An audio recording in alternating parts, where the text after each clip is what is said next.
Good morning, Team Alabama. We are ready for some more in Hidden Figures. Please find it in Chapter 6, please. The Colored Computers, page 37. On her first day of work at Langley, Dorothy Vaughn spent the morning in the personnel department filling out paperwork. As part of her orientation, she held up her right hand and swore the United States Civil Service oath of office. I, Dorothy Vaughn, do solemnly swear that I will support and defend the Constitution of the United States against all enemies, foreign and domestic. She took the pledge seriously, but it was her identification badge that made her feel like an official employee.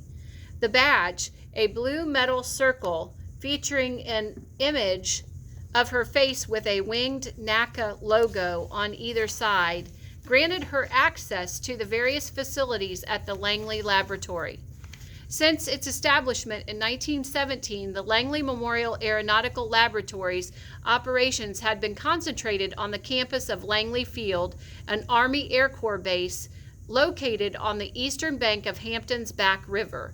The service building where Dorothy went through orientation was one of the oldest buildings on the field.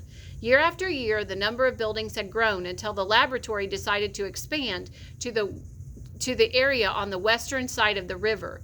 That land was still a forest when the construction began, and employees joked about having to work in such a remote place. The weekly Langley Employee Newsletter, Air Scoop, described it as a land of desolation, a land of marshes and mosquitoes.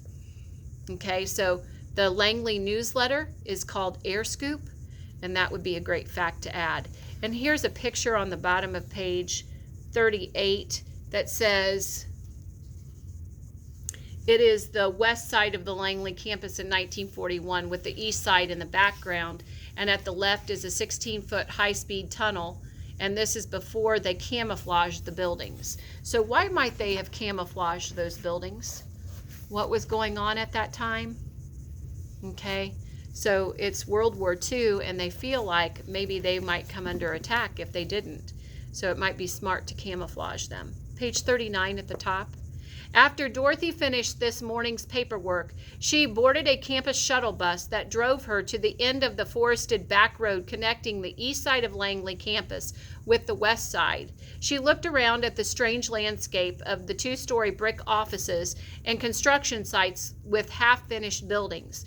Towering behind one of the buildings was a gigantic 3-story high ribbed metal pipe. It was part of a wind tunnel called the 16-foot high-speed tunnel, which was used for experiments on airplanes. To make the scene even more unusual, all the buildings had been painted dark green to camouflage them against possible attacks from America's wartime enemies. The shuttle bus stopped to let Dorothy off at the front door of an office building called the Warehouse Building. She went inside and found rooms filled with desks arranged classroom style. There were office bright ceiling lights and narrow windows that looked out over the construction going on outside. From inside the rooms, Dorothy heard a new unfamiliar sound, the steady beat of mechanical calculating machines, so big that they each took up an entire desktop. It was like listening to a parade of drums each time a click when a number was entered, a drum beat when the operations key was hit, and a full drum roll when the machine ran through a complex calculation. The same scene and the same sounds played in all the rooms where the women were working. Women were performing the same work at a similar place on the east side. The only difference between the east computers and the west computers was obvious. All the women sitting at the desks in Dorothy's workspace were black. So the computers were segregated. The east computers were white, the west computers were black. Take a seat. The room for the West Area Computing Pool was set up for about 20 workers. As members of a pool, each woman had to be ready to work on any mathematical assignment that came through the door. Because the engineering problems that the Langley Laboratory worked on were so complex, the problems had to be broken down into smaller parts with each part assigned to a different woman. Dorothy Vaughn took a seat and the women welcomed her. Most had graduated from black colleges like Hampton Institute, the Virginia State College of Negroes, the Arkansas Agricultural, Mechanical, and Normal College, and many of the women had years of teaching experience. Others were starting their first jobs just out of college. Quite a few of the women belonged to the same civic organizations, churches, and Greek letter organizations, such as Alpha Kappa Alpha or Delta Sigma Theta. Dorothy realized that by working in Langley's West Computing section, she was in one of the world's most exclusive groups. In 1940, just 2% of all black women earned college degrees, and 60% of those women became teachers, most in public elementary and high school. At a time when just 10% of white women and not even a third of white men had earned college degrees, the West computers had found jobs at the single best and biggest aeronautical research complex in the world. At the front of the room, like teachers in a classroom, sat two white women, the West Computing section head and her assistant.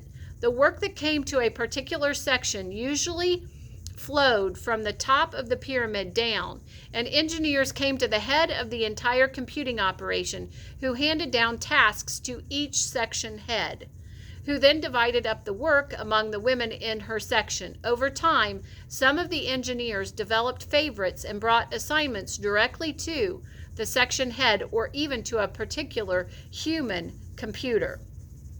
Dorothy was a welcome addition to the computer pool. The women had too much work to do in too little time.